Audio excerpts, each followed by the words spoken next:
अस्सलाम वालेकुम वरहमतुल्लाहि वबरकातुहू। बढ़ते हम लेक्चर नंबर 7 की तरफ। आज हम देखने वाले हैं 5वां चैप्टर वेक्टर्स, जिसे उर्दू में सिमतियात कहते हैं। 11th स्टैंडर्ड में फ़िज़िक्स में आपने पढ़ा है स्केलर्स एंड वेक्टर्स। उसमें स्केलर्स एंड वेक्टर्स, सिमतियात और गैर सिमतियात। आपको पता है कि स्केलर्स क्या है और वेक्टर्स क्या है।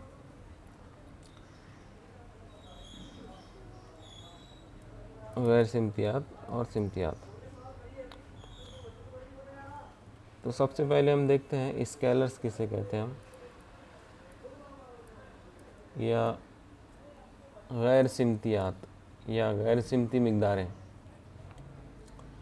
तो आपको डेफिनेशन मालूम होगी, मैं यहाँ पर रिपीट कर देता हूँ कि ऐसी तबई मिक़दारें, ऐसी तबई मिक़दार या मिक़दारें जिसकी सिर्फ कद्र हो, जिसकी सिर्फ कद्र हो, उसकी कोई सिमत ना हो, उसे हम गैर सिमतियात या स्केलर्स कहते हैं। फॉर एग्ज़ाम्पल आपको मालूम है जैसे मास, जिसे हम कमियत कहते हैं,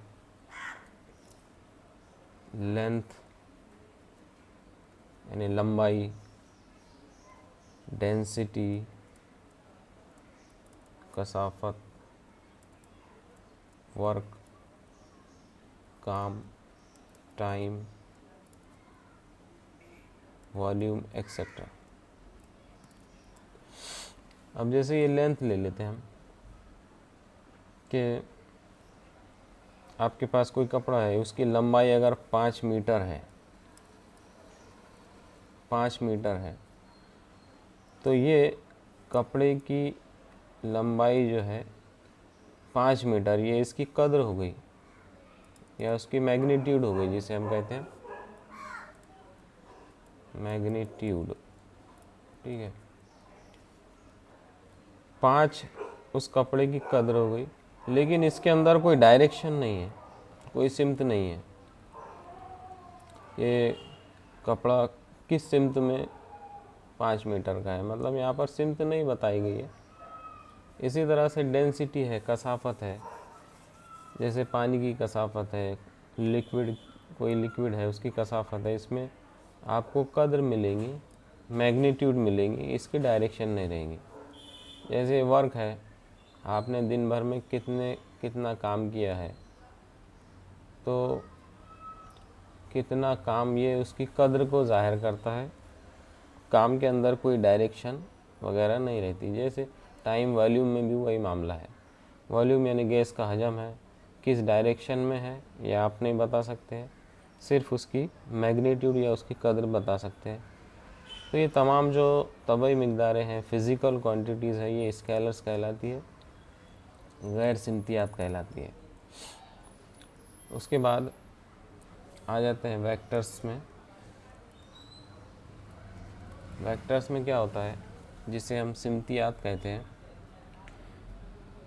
इसमें तबई मिक़दार की कद्र के साथ सिमत होती है। कद्र के साथ क्या होती है, सिमत होती है। जैसे फॉर एग्ज़ाम्पल वेलोसिटी या डिस्प्लेसमेंट, जिसे हम हटाव कहते हैं, वेलोसिटी रफ्तार, ठीक है, फोर्स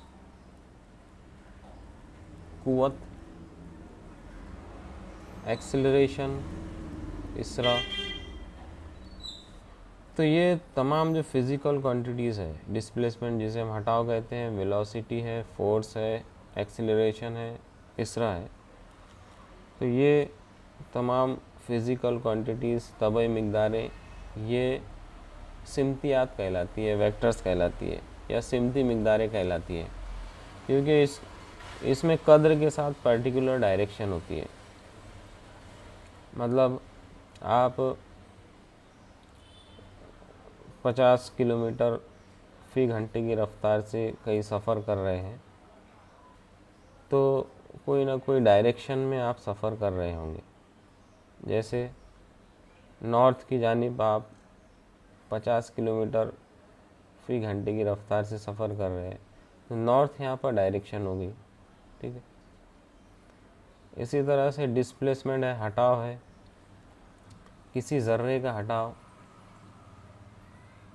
मुकाम ए से मुकाम बी की तरफ, ए से बी की तरफ, इसकी भी पर्टिकुलर डायरेक्शन होगी। तो ए से बी की तरफ जो हटाव होगा वो सिमत को ज़ाहिर करेगा कद्र के साथ में। तो ये वेक्टर की डेफिनेशन होगी, स्केलर साथ में देखना ज़रूरी था। वेक्टर्स में सबसे पहले हम देखेंगे कि इसका रिप्रेजेंटेशन हम कैसा करेंगे। रिप्रेजेंटेशन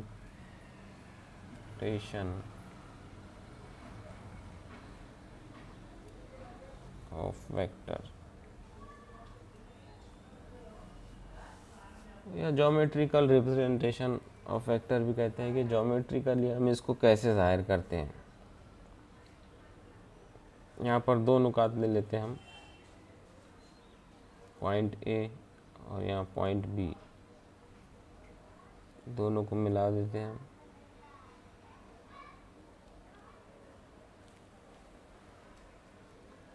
और इसकी पर्टिकुलर डायरेक्शन दे देते हैं।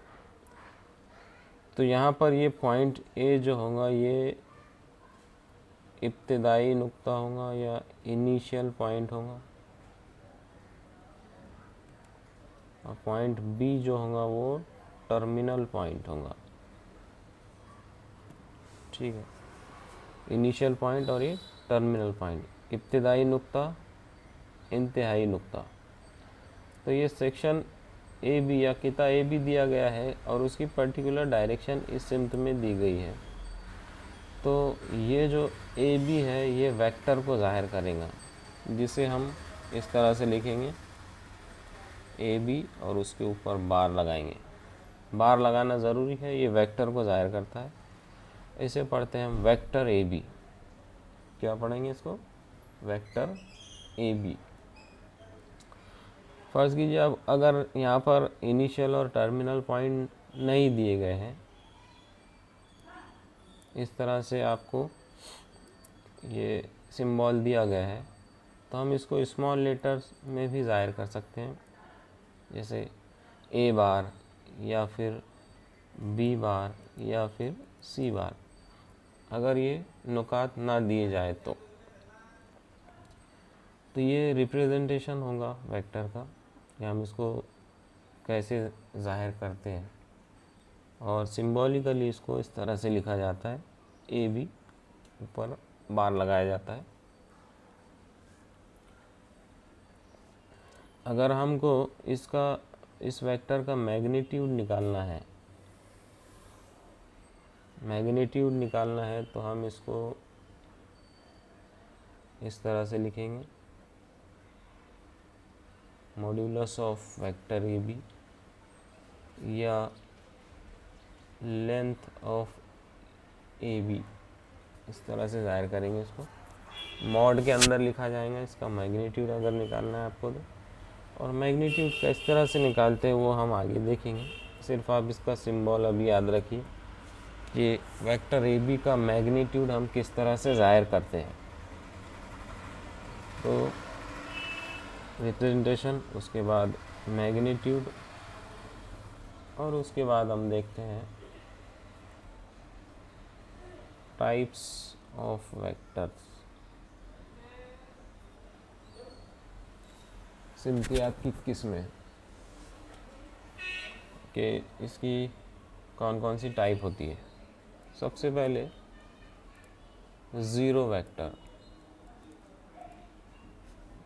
ज़ीरो वेक्टर या नल वेक्टर भी कहते हैं इसे, या सिफर सिमतिया भी कहते हैं इसे, सिफर सिमतिया उर्दू में। तो ये ऐसा वेक्टर होता है जिसकी मैग्नीट्यूड ज़ीरो होती है, ठीक है। ऐसा वेक्टर या ऐसा सिमतिया जिसकी मैग्नीट्यूड ज़ीरो हो या सिफर हो, उसे हम सिफर सिमतिया या ज़ीरो वेक्टर कहेंगे, ठीक है। दूसरा टाइप है यूनिट वेक्टर।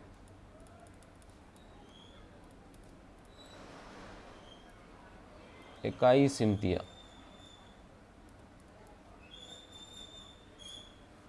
यूनिट वेक्टर आपको नाम से ही ज़ाहिर हो रहा है कि कौन सा सिमतिया होगा, कि ऐसा वेक्टर जिसकी मैग्नीट्यूड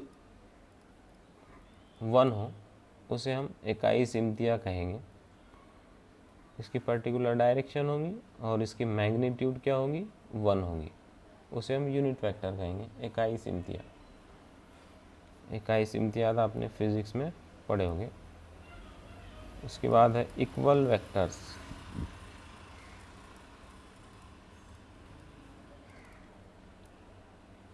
मसावी सिमतियात।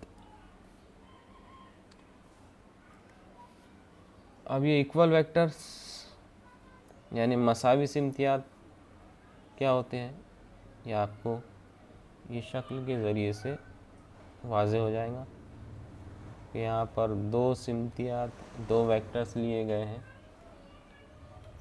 ये है ए बार और ये है बी बार।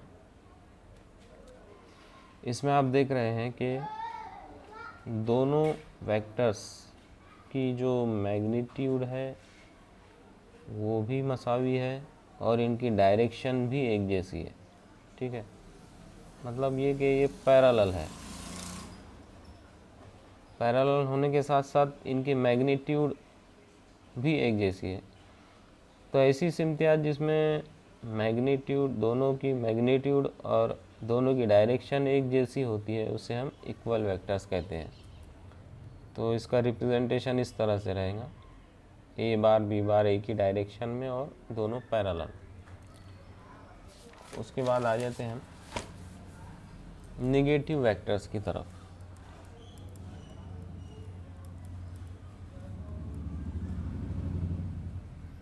नेगेटिव वेक्टर्स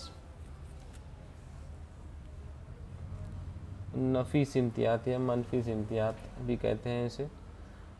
तो ये वेक्टर्स क्या होते हैं कि इनकी जो मैग्नीट्यूड है, देखिए इक्वल वेक्टर्स को हम इस तरह से लिखेंगे, A bar is equal to B bar, ठीक है। अब आ जाते हैं नेगेटिव वेक्टर्स या मनफी सिमतियात। ये ऐसी सिमतियात जिसमें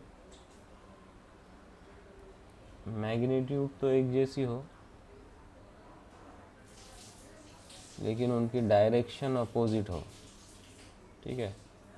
अगर ये ए बार है और ये बी बार है तो A bar is equal to minus B bar, इस तरह से हम इसको ज़ाहिर करेंगे, या B bar is equal to minus A bar. Magnitude एक जैसी लेकिन डायरेक्शन अलग अलग, उसे हम नेगेटिव वेक्टर कहेंगे। A bar is equal to minus sign लगाना पड़ेगा, माइनस ऑफ बी बार। तो इस तरह से ये नेगेटिव वेक्टर्स है। उसके बाद में कोलिनियर वेक्टर्स।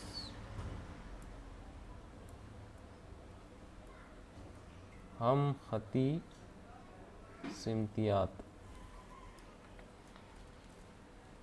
कोलिनियर वेक्टर्स या हम खती सिमतियात नाम से ही ज़ाहिर हो रहा है कि ऐसी सिमतियात या ऐसे वेक्टर्स जो कि एक ही ख़त पर वाक़े हो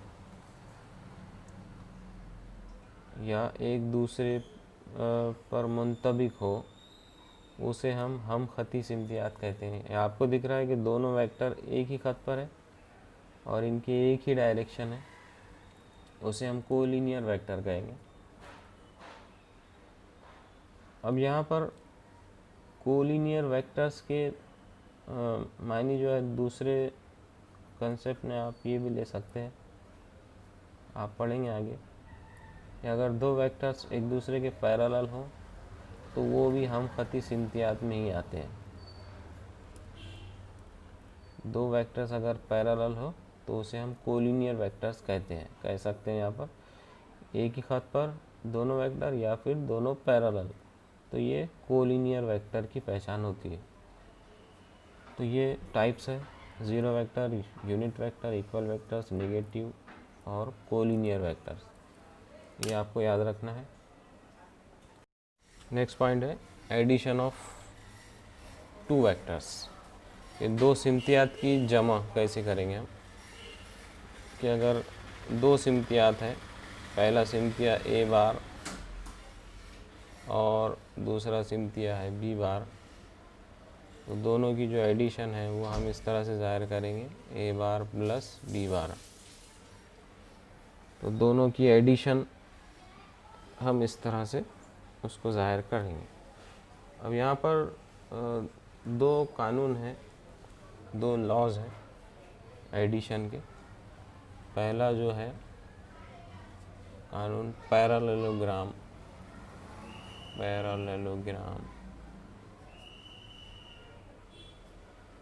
लॉ ऑफ एडिशन, मुतवाज़िउल अज़ला के जमा का कानून, ठीक है। तो यहाँ पर इस तरह से हम मुतवाज़िउल अज़ला बना लेंगे पहले।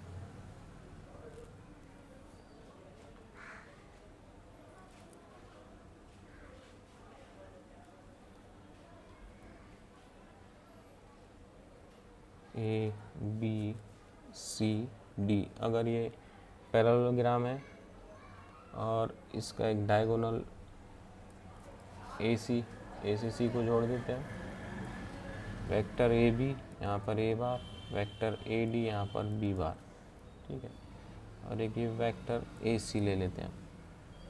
तो यहाँ आप को यहाँ पर बताना ज़रूरी है कि ये कानून सिर्फ मुतवाज़िल अज़ला के लिए है, पैरेललोग्राम के लिए है। तो पैरेललोग्राम लॉ ऑफ एडिशन क्या बोलता है कि यहाँ जो वेक्टर ए है और ये जो वेक्टर बी है, वेक्टर ए और ये वेक्टर बी, यानी ए बी के लिए हमने वेक्टर ए लिए, ए डी के लिए हमने वेक्टर बी लिए, ये दोनों का एडिशन एक तीसरा वेक्टर होता है जो कि पैरेललोग्राम का जो डायगोनल है उसके ज़रिए जो बनने वाला वेक्टर है वो ए प्लस बी को ज़ाहिर करता है। यानी वेक्टर ए सी किसके बराबर होगा, ए बार प्लस बी बार के, मतलब ये दोनों वेक्टर का एडिशन ये तीसरा वेक्टर होगा, ए बार प्लस बी बार, ये ए सी को ज़ाहिर करेंगे। ये आपको याद रखना है, ए बार प्लस बी बार ये दोनों वेक्टर का एडिशन होगा, ये तीसरा वेक्टर दरमियान में से, दोनों के बीच में से। तो ये दूसरा जो कानून है वो है ट्रायंगल लॉ ऑफ एडिशन, मुसल्लस के जमा का कानून। ट्रायंगल है A B C, मुसल्लस A B C में आप देख रहे हैं तीन नुकात हैं ए बी और सी। ये ए बी, इसमें वेक्टर हमने फ़र्ज़ किया है स्मॉल ए बार, बी सी के लिए हमने फ़र्ज़ किया है small b bar. A B की डायरेक्शन पता है आपको इस तरह से, बी सी की डायरेक्शन बी से सी की जानिब है, ए से बी की जानिब ए बार, बी से सी की जानिब बी बार। अब यहाँ पर अगर हम दोनों का एडिशन करते हैं ए बार प्लस बी बार, तो हमको ये जो ए बार प्लस बी बार है ये तीसरा वेक्टर मिलेगा सी बार। मतलब ये कि दोनों का एडिशन ये सी बार के बराबर होगा। मतलब यहाँ पर आप देख रहे हैं कि ये जो वेक्टर है सी बार, इसकी डायरेक्शन ए से सी की जानिब है, वेक्टर ए बार की जो डायरेक्शन है वो ए से बी की जानिब है और ये बी से सी की जानिब है। तो तीसरा वेक्टर जो मिलता है हमको दोनों की एडिशन करने के बाद वो सी बार है, मतलब ये दोनों की एडिशन ये सी बार के बराबर होगी। ये कानून कहता है ए सी बार बराबर ए बार प्लस बी बार। तो ये कानून भी आपको याद रखना है, इसका इस्तेमाल है। अब बढ़ते हैं हम एग्जाम्पल नंबर 1 की तरफ। पेज नंबर 146 पर ये एग्जाम्पल है, पहली मिसाल है। State the vectors which are, मतलब यहाँ इसमें ज़िमनी जो सवालात है 5 सवालात दिए गए हैं कि जो दिए गए वेक्टर्स है ये कौन कौन से है, इक्वल है, एक दूसरे के पैरेलल है, सेम डायरेक्शन में है, नेगेटिव वेक्टर्स है, ये आपको पहचानना है। तो इसका जो सॉल्यूशन है उसमें आपको ये शक्ल या फिगर आपको मिसाल में दी गई है। तो पहला जो इसमें क्वेश्चन है कि इसमें इक्वल इन मैग्नीट्यूड, ऐसे वेक्टर्स जो कि इनकी मैग्नीट्यूड इक्वल है, ऐसे वेक्टर्स हमको निकालना है। आपको शक्ल में यहाँ पर दिख रहा है कि ये वेक्टर ए, वेक्टर सी और ई ये एक ही मैग्नीट्यूड के हैं। हालांकि इनकी डायरेक्शन अलग अलग है लेकिन इनकी मैग्नीट्यूड या इनकी कद्र एक जैसी है। ठीक है, ए बार C bar E bar vectors A bar C bar and ई बार, ये हो गया ए बार सी बार ई बार। उसके बाद में इक्वल इन मैग्नीट्यूड में आपको ये बी बार और डी बार भी दिख रहे हैं। ठीक है, इसी तरह से vectors B bar and D bar ये इक्वल इन मैग्नीट्यूड, यानी इनकी कद्र एक जैसी है। उसके बाद दूसरा क्वेश्चन है पैरेलल। अब ये वेक्टर्स में से पैरेलल वेक्टर हमको निकालना है।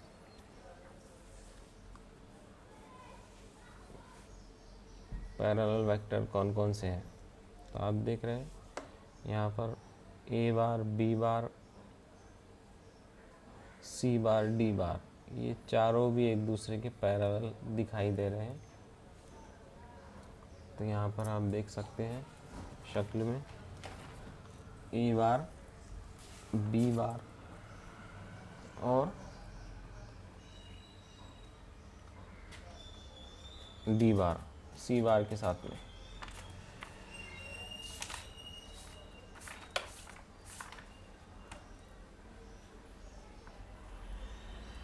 लिखेंगे हम vectors A bar B bar C bar and D bar, ये चारों भी एक दूसरे के पैरेलल हैं। हालांकि इनकी डायरेक्शन अलग अलग है लेकिन ये एक दूसरे के पैरेलल हैं। In the same direction, same direction में कौन कौन से है, ए बार बी बार एक ही डायरेक्शन में, सी बार डी बार ये दोनों एक डायरेक्शन में। तो लिखेंगे हम vectors A bar and D bar, उसके बाद vectors C bar and D bar. Okay,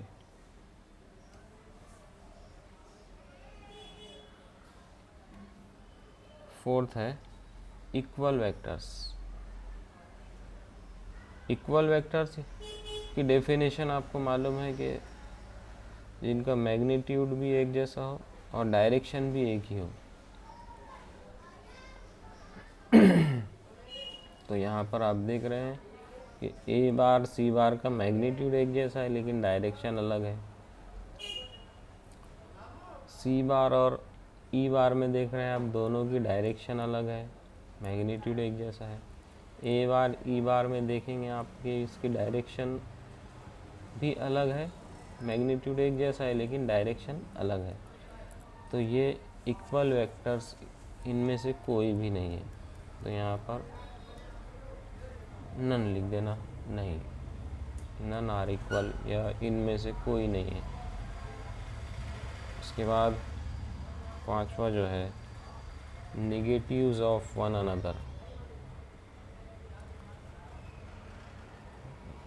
आपको शक्ल में ज़ाहिर हो रहा है कि ए बार बी बार की कदर एक जैसी है लेकिन डायरेक्शन अपोजिट है, तो ये ए बार सी बार के नेगेटिव होगी। तो वेक्टर्स, नेगेटिव वेक्टर्स कौन कौन से होंगे, ए बार एंड सी बार। इसी तरह से वेक्टर्स बी बार और डी बार, ये एक दूसरे के अपोजिट होंगे, बी बार डी बार। ए बार सी बार ये पेयर एक दूसरे के नेगेटिव वेक्टर है।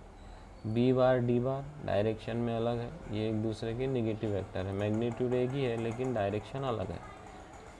तो आपको ये समझ में आ जाएगा, इसको नोट डाउन कर लीजिए। अब आ जाते हैं मस्ट की तरफ, एक्सरसाइज 5.1। उसमें दूसरा क्वेश्चन है कि ट्रायंगल पी क्यू आर, मुसल्लस पी क्यू आर में vector P Q is equal to 2a bar और vector Q R is equal to 2b bar. इसी तरह यहाँ पर नुक्ता M पी आर का वस्ती नुक्ता है, ये ज़िला पी आर है, इसका वस्ती नुक्ता M है। दर्ज झैल वेक्टर्स या सिमतियात ए बार और बी बार की सूरत में मालूम कीजिए। ये जो वेक्टर है तीनों भी, ये ए बार और बी बार के फॉर्म में हमको मालूम करना है। तो सबसे पहले शक्ल की तरफ देखते हैं हम कि ये मुसल्लस पी क्यू आर है, इसमें P Q vector P Q की यहाँ पर वैल्यू दी गई है 2a बार, या इसको 2a बार से ज़ाहिर किया गया है। क्यू आर को 2b बार, स्मॉल 2b बार से ज़ाहिर किया गया है। इसी तरह नुक्ता M जो है ये पी आर का वस्ती नुक्ता है, तो यहाँ पर ये वस्त में हमने ये नुक्ता बना लिए बगैर पैमाइश के अंदाज़न। तो सबसे पहले हम मालूम करेंगे पी आर। तो पी आर मालूम करने के लिए हमको यहाँ पर ट्रायंगल लॉ ऑफ एडिशन लगाना होगा कि by triangle law of addition क्या होगा कि vector P Q plus Q R is equal to P R. ठीक है, देयरफॉर पी आर, इसको इधर लिख लेते हैं हम, is equal to P Q की वैल्यू क्या है, पी क्यू क्या है 2a बार है, प्लस क्यू आर क्या है 2b बार है। हम इसको लिख सकते हैं twice a bar plus b bar. तो पी आर निकल गया हमारा 2 into a bar plus b bar. दूसरा P M, vector P M. Vector P M क्या होगा, ये वेक्टर पी एम, इसका इनिशियल पॉइंट P है, टर्मिनल M है, और पी आर का ये वस्ती नुक्ता M जो है इसको दो बराबर हिस्सों में डिवाइड कर रहा है, तकसीम कर रहा है, पी एम और एम आर। ठीक है, तो पी आर की जो भी वैल्यू निकली है उसका हाफ पी एम रहेगा, तो ये होगा half of vector P R. मतलब half of vector P R क्या है 2 into A bar plus B bar, यानी A bar plus B bar. तो पी एम की पी एम बराबर वेक्टर पी एम बराबर होगा vector A small vector A plus B B bar. Third है Q M